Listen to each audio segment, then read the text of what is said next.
పరోపకారి పాపన్న కథలు. పాపన్న చదువు అనే కథను విందాము.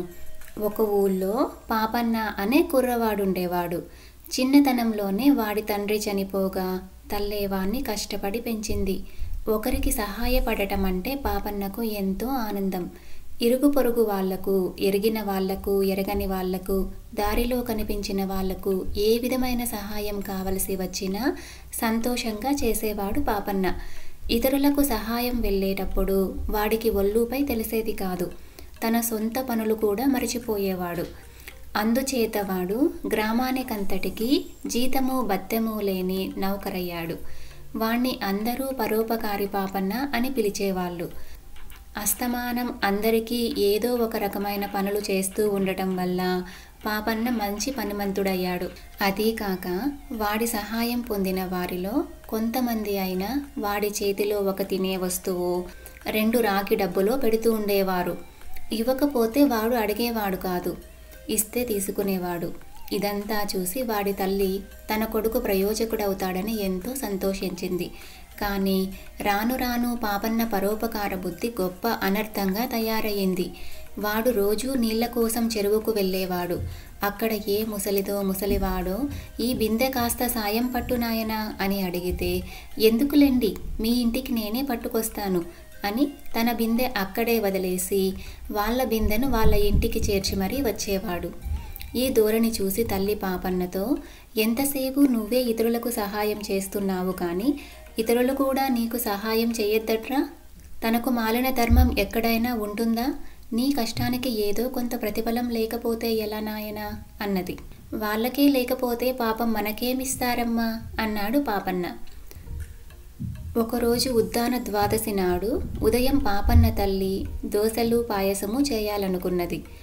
ఆమె పాపన్నకు డబ్బులిచ్చి పప్పు బెల్లము యాలకులు తీసుకురా అని పంపింది.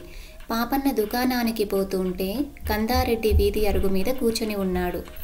ఆయన పాపన్నను చూడగానే, పాపన్న కాస్త ఉపకారం చేసి పెట్టాలి, మా పని మనిషి రామి ఇంతవరకు రాలేదు, కాస్త దాని గుడిసెకు వెళ్ళి వెంటనే రమ్మంటున్నారని పిలుచుకురావాలి అన్నాడు.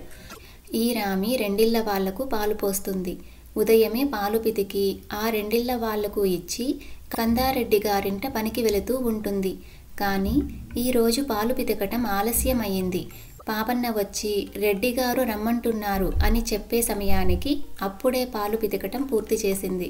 అవును నాయనా, ఇవాళ ఆవు మొండికెత్తడం చేత పాలు పితకటం ఆలస్యమయ్యింది.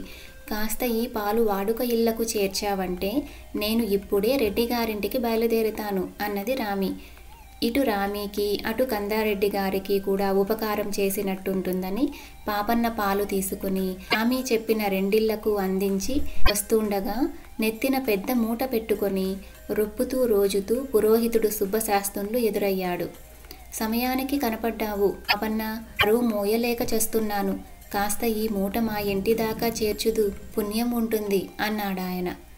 ఇవ్వండి స్వామి అని పాపన్న పురోహితుడి మూటను వారింటి దాకా మోసుకుపోయి అక్కడి నుంచి అంగడికి వెళ్ళాడు.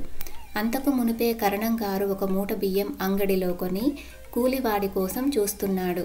ఆయన పాపన్నను చూడగానే, నాయనా పాపన్న, కాస్త ఈ బియ్యం మా ఇంటికి చేరుస్తావా ఏమిటి?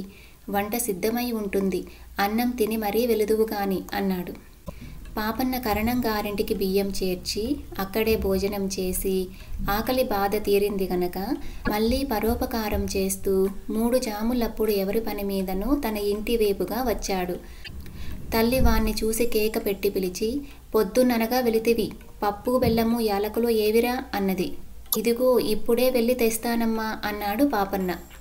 ద్వాదశి గడియలు దాటిపోయాక ఇప్పుడు తెచ్చి మాత్రం ఏం లాభం అంటూ తల్లి వాణ్ణి గట్టిగా తిట్టింది.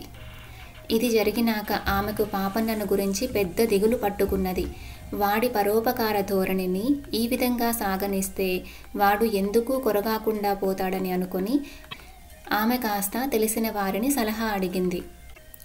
మంచి గురువు దగ్గర చేర్చి చదువు చెప్పిస్తే పాపన్న బాగుపడిపోతాడు, ఆ పని చెయ్యి అని పెద్దలు సలహా ఇచ్చారు.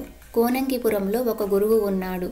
పాపన్నను ఆయన దగ్గరికి పంపటానికి తల్లి నిశ్చయించింది. పాపన్న కూడా కొత్త చోటికి వెళ్ళి కొత్త మనుషుల మధ్య తిరగటానికి ఉబలాటపడ్డాడు. పాపన్నకు పనులు చేయటంలో అమితమైన ఆనందం ఉందని గురువు త్వరలోనే గ్రహించాడు. ఆయన 3 సంవత్సరాల పాటు పాపన్న చేత అంతులేని చాకిరీ చేయించుకొని అక్షర జ్ఞానం కలిగించాడు.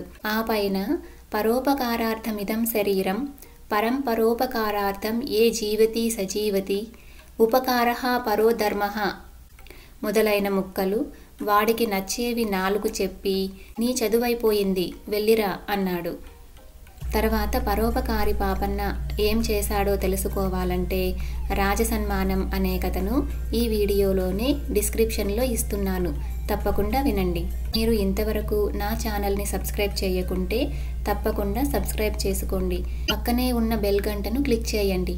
నేను చెప్పే ప్రతి వీడియో మీకు నోటిఫికేషన్ రూపంలో అందుతుంది. Thank you. మళ్ళీ మరో వీడియోతో కలుసుకుందాం.